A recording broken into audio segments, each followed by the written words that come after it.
Hello everyone. तो last lecture में हमने देखा था हेलो अल्केन का प्रिपरेशन अल्कोहल से हैलोजन एसिड का इस्तेमाल करके। आज हम लोग डिस्कस करेंगे हेलो अल्केन का प्रिपरेशन और अल्कोहल से ही, लेकिन इस बार हम लोग फास्फोरस हैलाइड का इस्तेमाल करेंगे। तो फास्फोरस जो है ना जनरली दो टाइप का हैलाइड बनाता है, PX5 मतलब पेंटा हैलाइड और PX3 मतलब ट्राई हैलाइड। तो फास्फोरस तीन टाइप का हैलाइड बनाएगा। X के जगह पर जो है यहाँ क्लोरीन हो सकता है, ब्रोमीन हो सकता है, और यहाँ X के जगह क्लोरीन हो सकता है, ब्रोमीन हो सकता है, आयोडीन हो सकता है ऐसे। तो इस फास्फोरस ट्राई हैलाइड और फास्फोरस पेंटा हैलाइड का इस्तेमाल करके अल्कोहल से बनाया जा सकता है हेलो अल्केन। कैसे बनाएंगे? तो एक जनरल इक्वेशन हम लिखते हैं इसके बारे में। जैसे यदि हम लोग अल्कोहल लें ROH और पेंटा हैलाइड का इस्तेमाल करें PX5, तो प्रोडक्ट कुछ बनता है RH plus POX3 plus HX। इस टाइप का यहाँ हाइड्रोजन बन जाएगा। जैसा हाइड्रोजन यहाँ लेंगे वैसे ही प्रोडक्ट मिलेगा। वही यदि हम ट्राई हैलाइड का इस्तेमाल करें PX3 का, तो इस केस में अल्कोहल का 3 मोल लिया जाता है और प्रोडक्ट कुछ ऐसा बनता है 3RH प्लस H3PO3। मतलब दोनों रिएक्शन में जो है ना हेलो अल्केन तो मेन प्रोडक्ट है ही, साइड प्रोडक्ट में अंतर है कि पेंटा हैलाइड का इस्तेमाल करेंगे तो साइड यदि प्रोडक्ट यहाँ POH3 होगा HX, और यदि यहाँ ट्राई हैलाइड का इस्तेमाल करेंगे तो फास्फोरस एसिड। बहुत इंपॉर्टेंट है, कॉम्पिटिटिव एग्जाम वगैरह में आता है कि जब अल्कोहल का रिएक्शन ट्राई हैलाइड तरफ से करवाते हैं फास्फोरस का, तो साइड प्रोडक्ट इसमें क्या आता है? तो H3PO3। अब जैसा भी है, सपोज यहाँ PX5 के जगह हम लोग PCl5 इस्तेमाल करें, ऑब्वियसली यहाँ RCl आ जाएगा क्लोरो अल्केन, तो यहाँ पे POCl3 और यहाँ HCl ऐसा। सेम चीज यहाँ पे कर सकते हैं। सपोज यहाँ हम लोग PBr3 ले लें ऐसा, तो यहाँ पे हम लोग का ऐसा बन जाएगा ब्रोमो अल्केन, ऐसे बाहर हो जाएगा प्रोडक्ट के रूप में। अब इसमें जो है इसके मैकेनिज्म की यदि हम लोग बात करें कि रिएक्शन कैसे प्रोसीड करता है, तो इस रिएक्शन को दिखाने के लिए जो है ना जनरली हम लोग ऐसे इसको शो करते हैं, ऐसे ROH और PCl5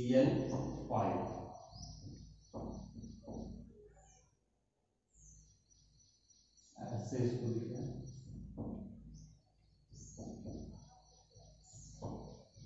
PCl5। ऐसे बॉन्ड का ब्रेकिंग, यहां से एक बॉन्ड ऐसा ब्रेक करेगा, फिर यहां से एक बॉन्ड ऐसा ब्रेक करेगा, तो इतना पोर्शन जो है RCl अलग हो जाएगा, RCl, इतना पोर्शन जो है अलग हो जाएगा HCl, और ये बीच वाला पोर्शन जो है तो अलग हो जाएगा POCl3। और तीन टाइप का प्रोडक्ट मिल जाएगा इस तरह से।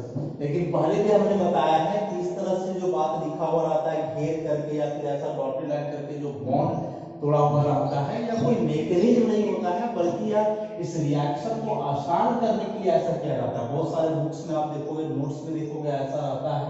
तो ये जो है केवल इसको याद करने में आसानी हो इसलिए ऐसा लाइन वगैरह खींचा जाता है। रिएक्शन का कोई मैकेनिज्म नहीं है, इससे कोई बात समझ में नहीं आता है, बस ये रटवाने के लिए ताकि आसानी से रट ले स्टूडेंट, इसलिए ऐसा करके दिखाया जाता है। इसको कोई मैकेनिज्म नहीं होता है। तो मैकेनिज्म के लिए जो है हम लोग इसको आगे डिस्कस करेंगे कैसे रिएक्शन प्रोसीड करेगा। तो सबसे पहले कि यदि अभी हमने बताया कि अल्कोहल का रिएक्शन PCl5 से करवाते हैं तो प्रोडक्ट बनेगा chloro alkane RCl plus POCl3 plus HCl। कैसे रिएक्शन होगा, इसके मैकेनिज्म की बात करते हैं। मैकेनिज्म तो सबसे पहले PCl5 की बात करें, ऐसा ट्राइगोनल बाइपिरामिडल स्ट्रक्चर होता है इसका, sp3d हाइब्रिडाइजेशन। और पढ़ा है हमने कि जो ट्राइगोनल बाइपिरामिडल होता है इसमें दो टाइप का बॉन्ड बनता है, एक्सियल और इक्वाटोरियल।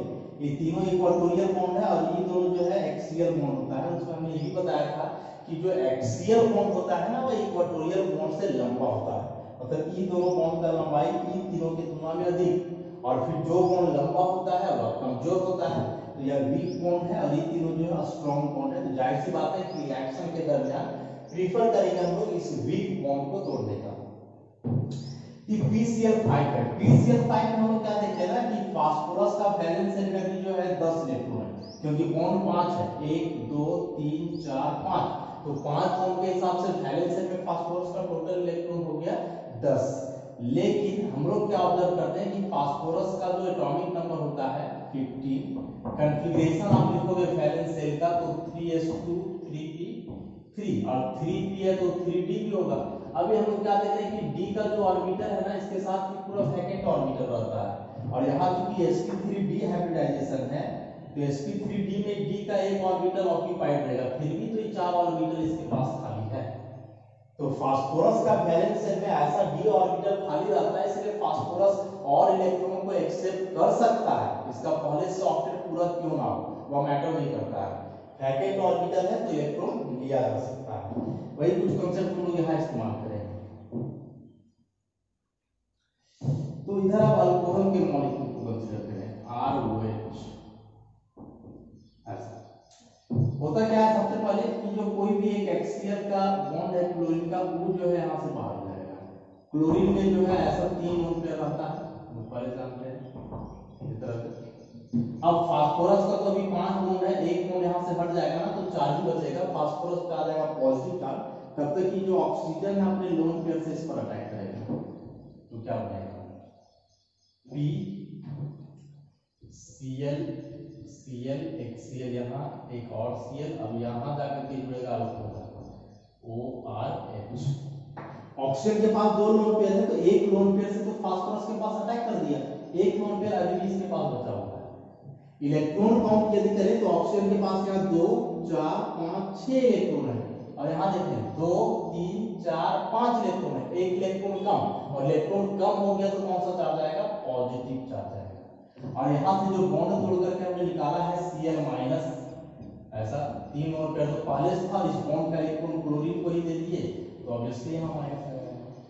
ये बॉन्ड को तोड़ करके इलेक्ट्रॉन क्लोरीन को ही क्यों दिए, फास्फोरस को क्यों नहीं, तो इलेक्ट्रोनेगेटिविटी डिफरेंस के चलते, क्योंकि फास्फोरस से क्लोरीन का इलेक्ट्रोनेगेटिविटी ज्यादा है, दैट्स व्हाई इलेक्ट्रॉन जो है क्लोरीन ही लेगा।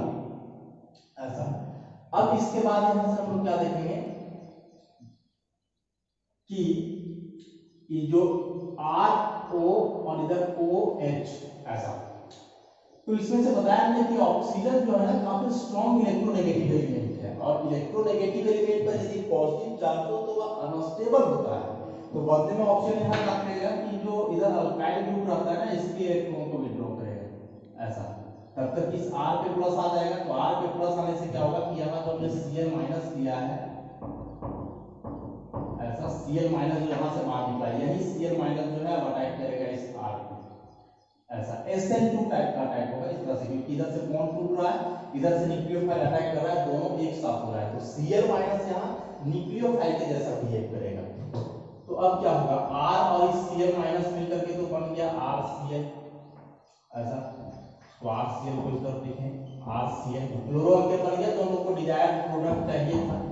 और इधर अब क्या बचा, तो PCl Cl Cl, एक यहाँ Cl, और यहाँ अब बचा OH, ऐसा फिर से जो है यहाँ से एक Cl और जो बचा हम लोग का HCl वाला, HCl में तो 2 Cl था, एक को यहाँ हमने हटाया, एक को और हटा दो यहाँ से, ऐसा, और ये ऑक्सीजन का लोन पेयर को जो है यहाँ से कर दो। तो ऐसा करने से क्या आएगा, क्योंकि एक बॉन्ड यहाँ से हटाएंगे तो ऑब्वियसली फास्फोरस का बॉन्ड फिर से कम हो जाएगा, इसलिए ऑक्सीजन के लोन पेयर को यहाँ शिफ्ट किए, PCl Cl 3 Cl बचा, यहाँ डबल बॉन्ड ऑक्सीजन, ऐसा एक ही लोन पेयर लोन पेयर तो हट जाएगा, और यहाँ H और फिर से इस पर आ जाएगा पॉजिटिव, क्योंकि इलेक्ट्रॉन कम हो गया ना, 1 2 एक यहाँ 3 4 और एक ही 5, ऐसा। अब फिर से वही केस है कि यहाँ से Cl- बाहर निकला है, इस तरह से Cl- जैसे यहाँ से Cl- निकला था, यहाँ से भी Cl- बाहर हुआ।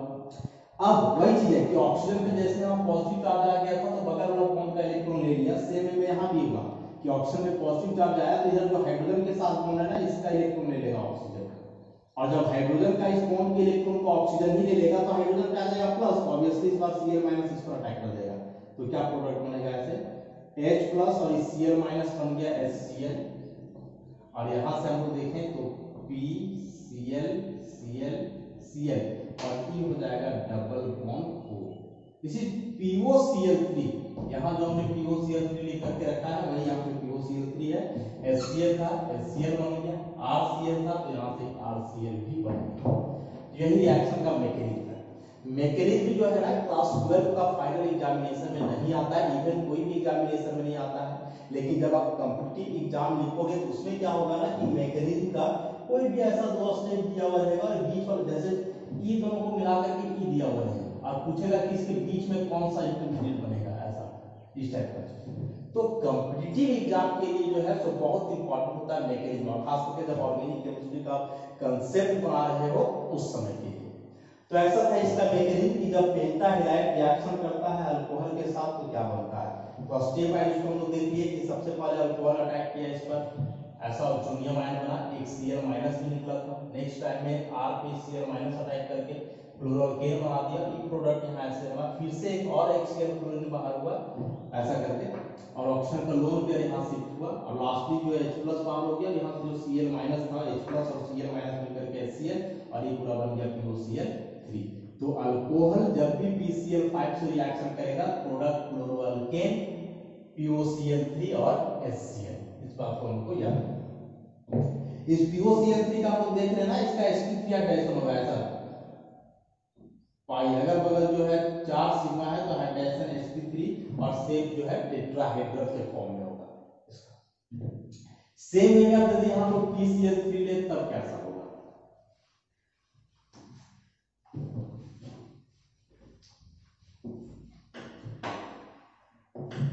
PCl3 के साथ इसके लिए बताया हमने कि अल्कोहल का 3 मोल लिया जाता है, ROH प्लस PCl3, तो 3 मोल बनेगा फ्लोरोअल्केन का प्लस फास्फोरस H3PO3, ऐसा प्रोडक्ट बनता है। सेम मैकेनिज्म हम लोग फॉलो करेंगे। मैकेनिज्म की बात करें यदि PCl3 सबसे पहले ऐसा एक लोन पेयर बचेगा फास्फोरस के पास, क्योंकि इसका वैलेंस शेल में इलेक्ट्रॉन होता है 5, तो 1 2 3 4 5, और यहाँ अल्कोहल के मॉलिक्यूल को लेंगे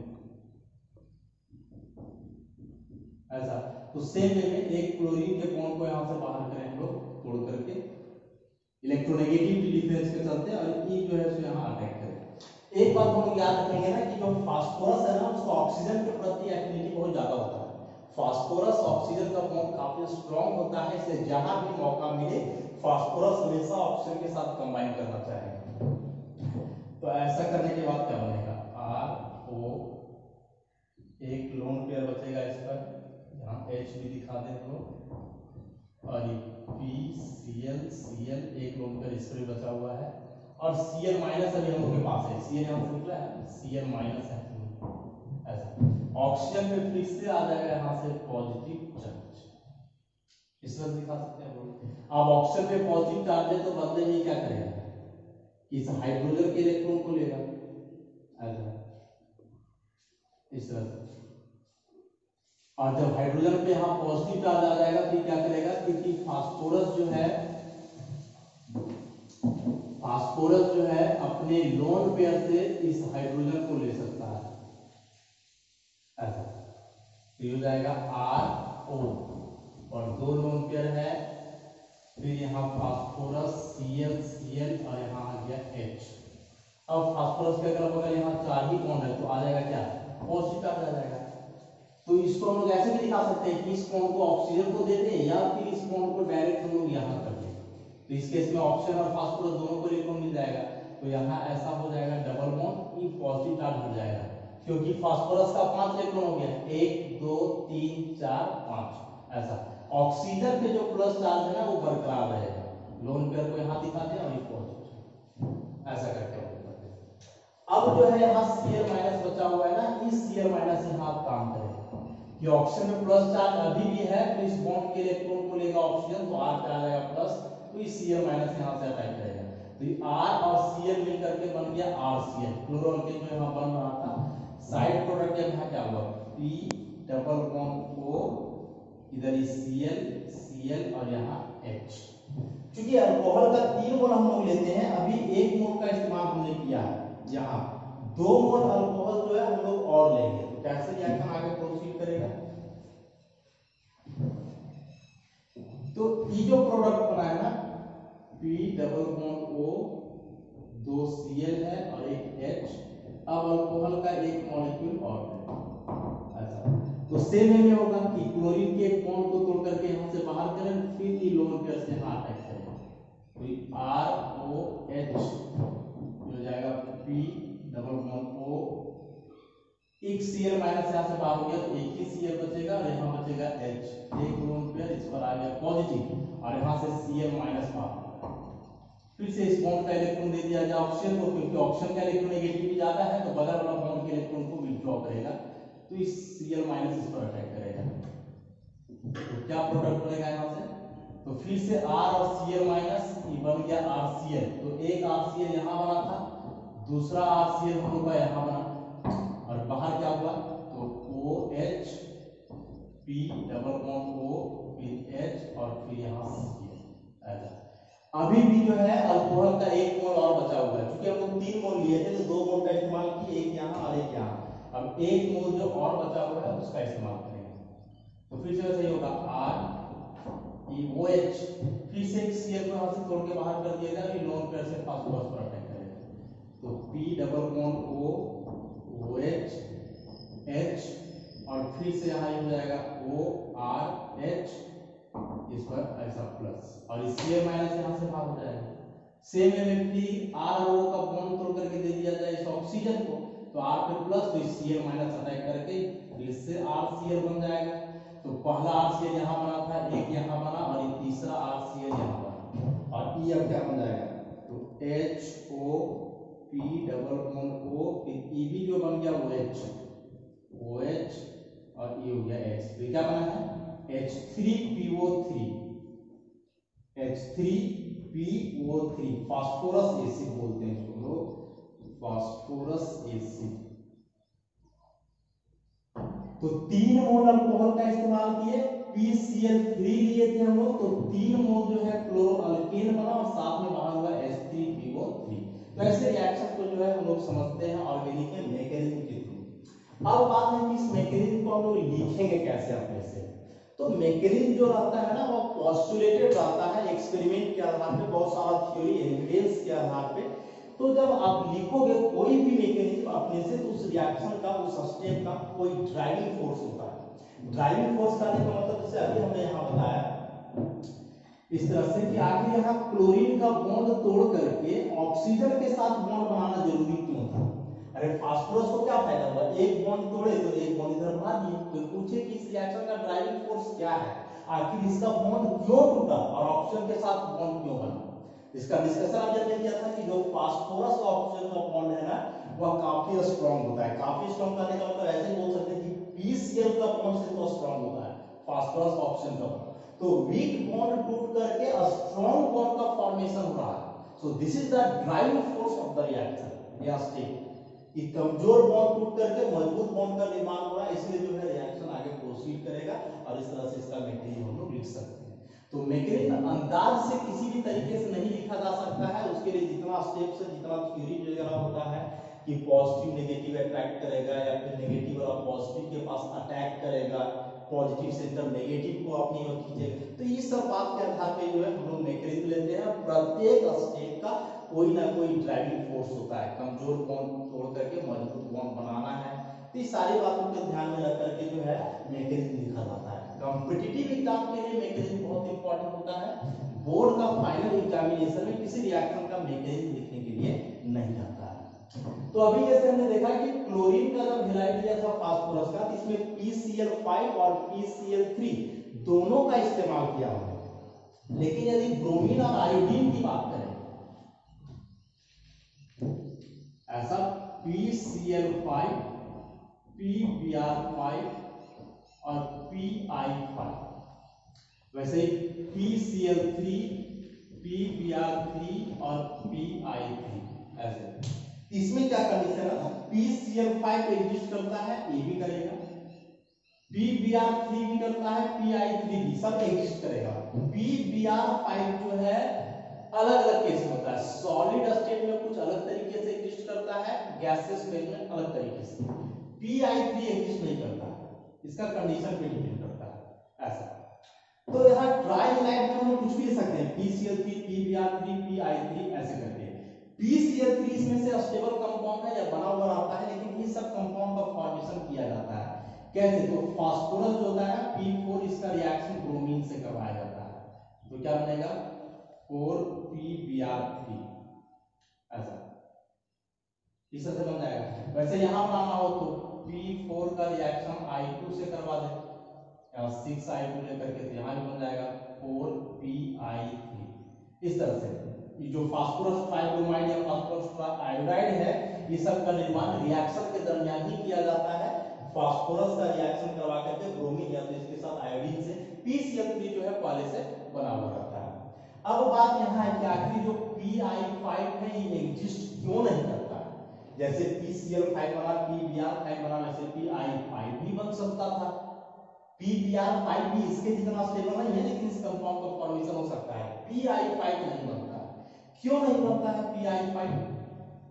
तो इसके लिए क्या कंडीशन है कि फास्फोरस और आयोडीन के यदि साइज की बात करें ऐसा, तो फास्फोरस जो है ना 3rd पीरियड का एलिमेंट है, जबकि आयोडीन तुम्हारा 6th पीरियड का एलिमेंट है ऐसा।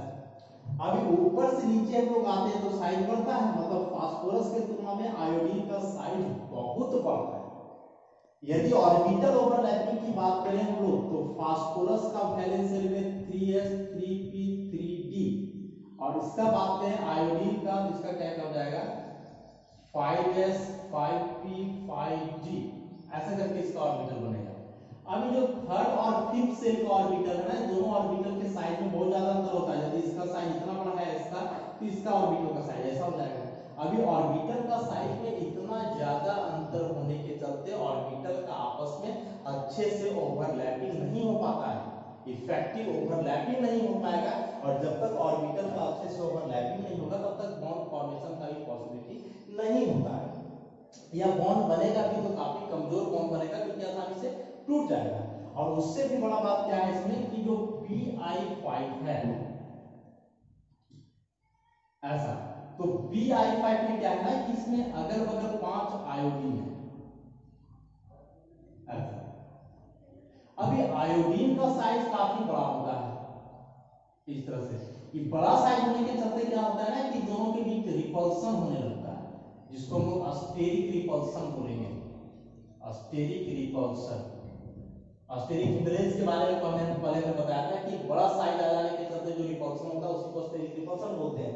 तो आयोडीन का साइज काफी बड़ा है, उसके चलते यहाँ रिपल्सन होने लगेगा, इसलिए इस टाइप का कंपाउंड अनस्टेबल होता है या इवन एग्जिस्ट नहीं करता है। तो क्लोरोअल्केन बनाना हो तो PCl3 PCl5 दोनों का इस्तेमाल कर सकते हैं, लेकिन यदि ब्रोमो और हाइड्रोअल्केन बनाना हो तो उस केस में PBr3 या PI3 का इस्तेमाल करेंगे। PBr5 और PI5 कंपाउंड जनरली एग्जिस्ट नहीं करते।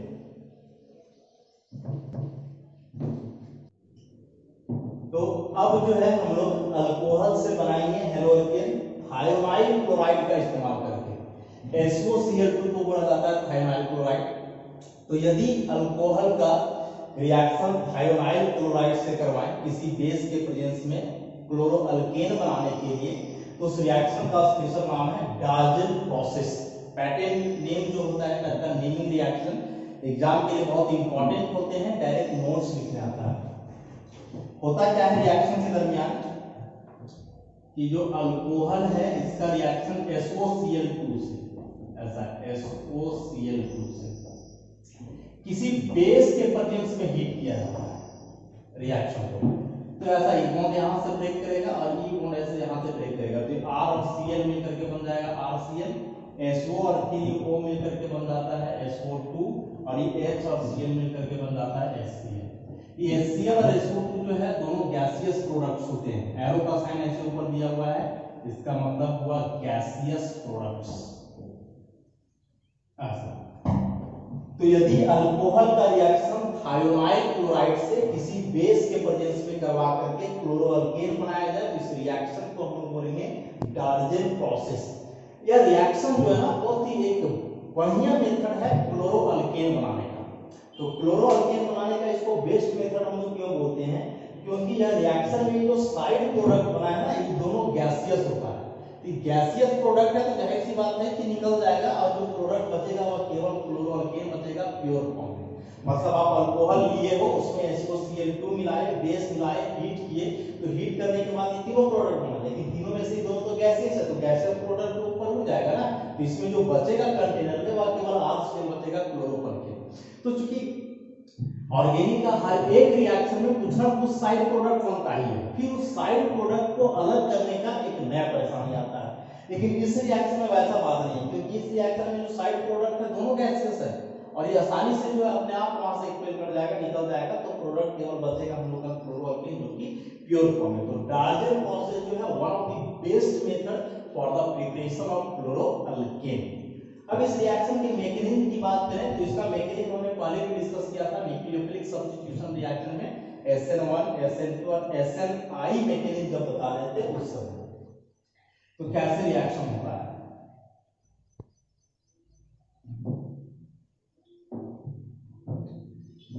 सबसे पहले ये जो अल्कोहल है ROH SOCl2 से कैसे कंपेयर करें, तो SOHCl और HCl यहां ले ले, तो सबसे पहले HCl यहां से बाहर हो जाएगा -HCl, तो एक HCl प्रोडक्ट हम लोग का यही बन गया